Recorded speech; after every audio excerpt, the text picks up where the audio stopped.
Президиум областного совета «Спартак» обратились ветераны спорта и общество «Спартак» с вопросом о возрождении спартаковских футбольных традиций на Орловщине.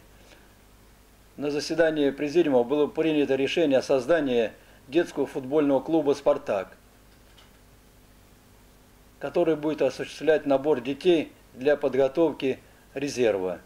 Цель наша – охватить детей, которые по каким-то различным причинам не попали в спортивные школы, то есть организовать их, и на основе футбольного клуба «Спартак», детского «Спартаковец», будет организованы занятия. Занятия и набор будут производить Николай Васильевич Долгов, чемпион страны в составе команды спортивного клуба «Армии».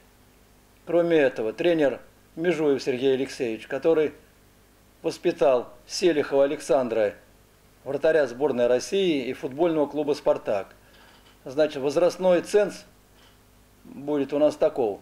Мальчики 2008-2012 год, девочки 2009-2012. Набор будет проводиться каждую субботу и воскресенье с 14:00 по адресу Щепная площадь, 10 во дворе жилого дома на спортивной площадке управления городского по спорту. Кроме этого, можно в любое время позвонить по телефону 590180, где можно получить полную информацию и узнать, что требуется для того, чтобы записаться в футбольный клуб «Спартак».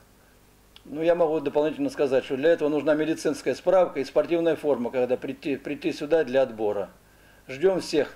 Информация для родителей. Желательно прийти самостоятельно с ребенком, чтобы не было потом вопросов. Или же по телефонам, которые я назвал, узнать.